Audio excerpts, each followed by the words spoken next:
पसंद करेंगे? आ, मैं भी वहाँ पर था कुछ दिनों तक। हमने भी कैंपेन में हिस्सा लिया, इलेक्शन कैंपेन में।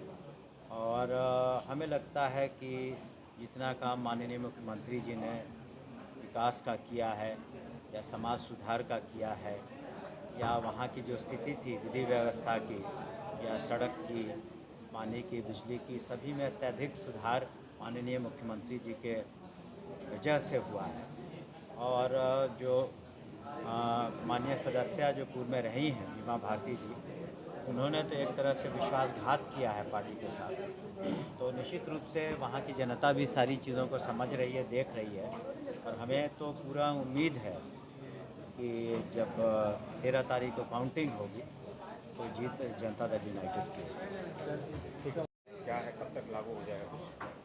देखिए, हमें उम्मीद है कि 2 से 3 सप्ताह के अंदर एक उच्च स्तरीय कमेटी गठन की गई है और उसमें जो भी शिक्षकों का तबादला के संबंध में नीति निर्धारण होगी।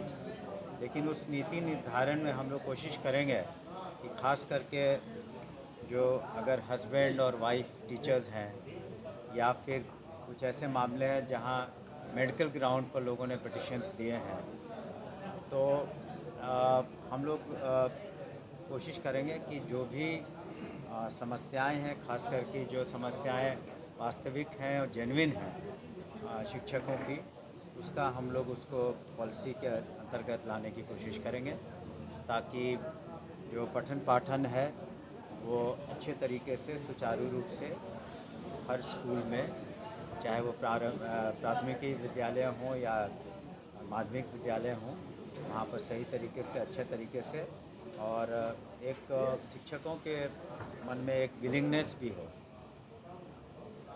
क्या इस साल तबादला होगा मतलब? हाँ, इस साल हम लोग पहले शिक्षा नीति निर्धारण कर लेंगे। उसके बाद जहाँ आवश्यकता पड़ी, अब पूरे बिहार को टच करने की आवश्यकता नहीं है, लेकिन जहाँ आवश्यकता हुई और जो मैंने कहा कि जो सहानुभूतिपूर्वक जिन मामलों में विचार करना है उस पर हम लोग ज़रूर विचार करेंगे। सर, एक हाई देखिए, उस वक्त जो हम लोग एक एक जिनको भी नियुक्ति पत्र दिया गया है और जो भी उन्होंने प्रमाण पत्र दिए हैं, तो शुरू में तो प्रमाण पत्र ओरिजिनल में नहीं दिए जाते हैं। तो हर प्रमाण पत्रों की हम लोग जांच कर रहे हैं। और अगर इसीलिए आपने जो वैकेंसी की बात कही, तो हर जगह के प्रमाण पत्र जो हैं उसको हम लोग जांच कर रहे हैं। और जहां भी पाए जाते हैं कि प्रमाण पत्र सही नहीं है या जो भी क्लेम है उन्होंने किया वो सही नहीं है, तो निश्चित रूप से उनके विरुद्ध हम उन्हें भी नौकरी से हटाते हैं। और उन सभी जो वैकेंसीज होगा पुनः उनको जोड़ करके हम लोग, इसीलिए मैंने जो फाइनल फिगर है उन सब को जोड़ करके जो फाइनल नियुक्तियाँ होंगी उन सबको वैकेंसीज के रूप में ट्रीट करके हम लोग फिर करेंगे। अभी तक कितना ऐसे लोग? वो आंकड़ा अभी फ़िलहाल कुछ समय लगेगा, क्योंकि 1,87,000 से ऊपर लोग उसमें नियुक्तियाँ हुई थी, तो उसमें थोड़ा वक्त लग रहा है कि एक एक को हम लोग सही तरीके से छानबीन कर सर, रहे हैं। एक आरबीआई का एक आया है। ये हम लोगों ने अधियाचना जो यूनिवर्सिटीज़ हैं उनसे मंगा करके कमीशन को भेज दिया है। और कमीशन ने अभी 800 करीब 700 से ऊपर असिस्टेंट प्रोफेसर्स को की नियुक्ति भी की है। और हम लोग के पास भेजा था तो हम लोगों ने उसे अप्रूव करके भेज दिया है। तो ये एक सतत प्रक्रिया है। तब तक कि इस कमी को पूरा करने के लिए गेस्ट लेक्चरर्स का प्रावधान किया गया था, यूनिवर्सिटीज़ में किया गया है कि जहाँ जिस विषय में लेक्चरर्स की कमी हो उन विषयों पर गेस्ट लेक्चरर्स रख सकते हैं। और जो कमीशन है वो लगातार इंटरव्यूज़ ले रहा है और जो भी परीक्षाएं वो अपने तो इंडिपेंडेंट है, ऑटोनमस है।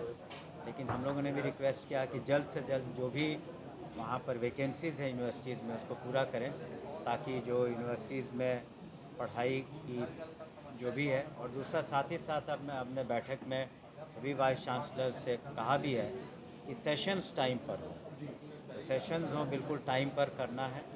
और ताकि हमने ये भी अपनी बातें कही कि हमारे यूनिवर्सिटीज़ को एक सेंटर ऑफ एक्सीलेंस और स्टूडेंट सेंट्रिक पढ़ाई होनी चाहिए और सेशंस टाइम पर होने चाहिए, ताकि यहाँ के छात्र छात्राओं का भविष्य उज्ज्वल है।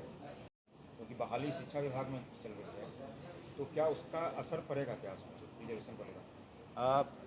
आपको पता होगा कि सरकार इस संबंध में माननीय उच्चतम न्यायालय गई है, और उच्चतम का न्यायालय का जब तक लिए फैसला नहीं आ जाता तब तक लिए जो माननीय उच्च न्यायालय का फैसला है वो तो रहेगा ही, लेकिन उच्चतम न्यायालय का जो फैसला होगा वो अंतिम फैसला होगा, और उसके अनुसार हम लोग तदनुसार कार्रवाई करेंगे। अभी जो बहाली चल रही है प्रोसेस, उस पर कोई असर पड़ेगा?